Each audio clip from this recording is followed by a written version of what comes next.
সে ভাইরা, যেমন আমার ম্যাক্সিমাম ঘটনামূলক গজল আমার ওই দেখা যায় স্রোত বয়ে যায়, কাফেল ভেসে যায়, জান্নাতি হতে চাও যদিও গো নারী, চলেছেন নবী মিরাজ পথে, দয়ার নবী যে রাস্তা দিয়ে হেঁটে হেঁটে যায়, এক সাহাবি ছুটে ছুটে ওহুদ মাঠে যায়, তাই না, আছে না? এবছরে একটা বিরাট ভাইরাল, একদিন দুপুরে নবীর ঘরে কান্না শোনা যায়, আম্মা খাদিজা কাঁদছে কেন পড়িয়া সেজদায়। হ্যাঁ, কি মনোরা ভাই ক্লোজ?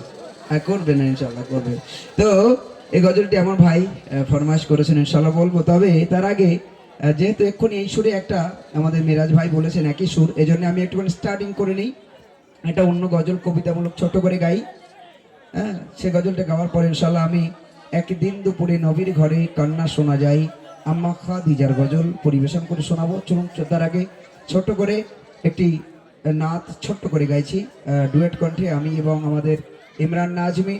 আসলে আমার সঙ্গে এসেছে ইমরান, এদিকে আমাদের আনিসুর রহমান, মোটা প্যানা দেখেছেন গজল গাইছিল প্রথমে, ও কড়া ইঞ্জিনের মালও।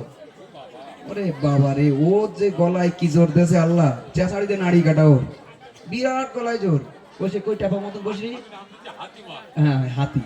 হ্যাঁ, তো আনিসুর আছে, আমাদের শোয়েব আক্তার আছে, আলী আকবর আছে। আমি জানতাম মনে হয় শুধু আমরা মনে হয়, তাই গোষ্ঠী শুধু সব লেজি আমি, তো এসে দেখছি অনেক শিল্পী, এই জন্য ওদের বসকে রেখেছি আমি। যাই হোক, ইমরান গজল পরিবেশন করেছে, মিরাজ ভাই বলেছে। চলুন এখন গজল শুরু করব ছোট্ট করে একটি ডুয়েট কণ্ঠে, তারপর ইনশাল্লাহ ফিরে আসবো সিঙ্গেল ভাবে।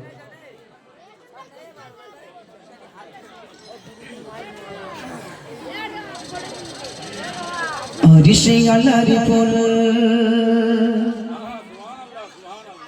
জান্নাতি বুলবুল চিহিরা নদীর পুতুল, সে আমার প্রিয় রাসূল।